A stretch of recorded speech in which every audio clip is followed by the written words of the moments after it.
Enrico Busolin, per prima cosa, come si sta trovando in questo nuovo ruolo che la società le ha assegnato? Beh, bene, perché comunque la società la conosco, presidente, certo che porta via tanto impegno, ecco, tante ore, ecco, quello senz'altro. Nello specifico posso chiederle di che cosa si sta occupando?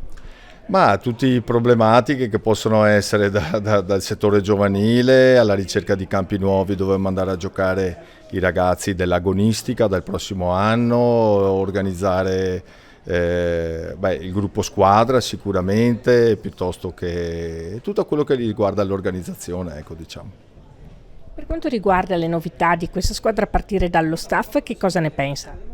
Un po' presto per dare una impressione, però le prime impressioni sono veramente positive, un gruppo staff ottimo, fatto di gente che ci tiene innanzitutto, danno il senso di essere dei lavoratori, nel senso di occupare tutto il tempo per il calcio e poi il campo ci dirà se ci darà ragione, ecco, diciamo. Come ha detto giustamente lei, il verdetto spetta al campo, però una prima impressione anche sul gruppo squadra che è stato costruito. Sembra un buon mix di giocatori con giovinezza ed esperienza da un lato.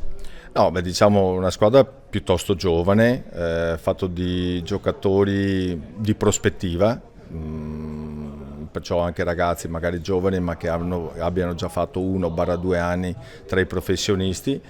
Questo è quello che abbiamo cercato ragazzi al sacrificio, pronti al sacrificio, al lavoro sul campo, in base anche alle esigenze e ai desideri del mister, e speriamo di aver trovato le persone giuste, ecco.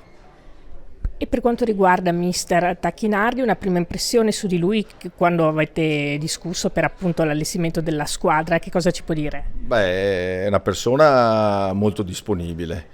Ha le idee chiare sulla tipologia dei giocatori, del gruppo, della tipologia sia tecnico, tattica dei ragazzi, l'impressione è ottima, dico la verità.